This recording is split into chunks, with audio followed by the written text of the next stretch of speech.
आत्माराम भुवड यांनी रामदास कदम यांच्यावरती जमीन हडपल्याचा आरोप केलेला आहे डेंटल कॉलेजसाठी।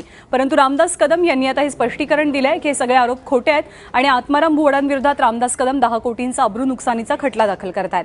मुंबईतल्या पत्रकार परिषदेत कदमांनी ही माहिती दिली। रामदास कदमांचं रत्नागिरीतल्या खेड तालुक्यात दंत महाविद्यालय आणि वसतिगृह आहे।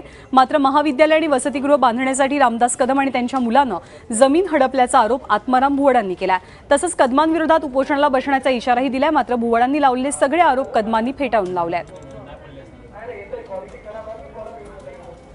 या जागेचा त्यांचा काडीचा संबंध नसताना 7 वर्ष काही न बोलताना 2012 सालामध्ये माझ्याकडे आले। म्हटलं बाबा तुमची जागा मला सिटी सर्वेचा नकाशा ज्या दिवशी मला दाखवाल तुमची जागा ही जागा माझी आहे, तुमची जागा तुम्ही घेऊन जा। पण मग रिसर्च सिटी सर्वेच्या नकाशाप्रमाणे संबंध भिंती घातल्या, बाउंड्री आपण बंद केली आणि आज तुम्ही सांगताय की तुमच्या हातीमध्ये आमची जागा येते, तर शक्य कसं जागा दाखवा, घेऊन जा।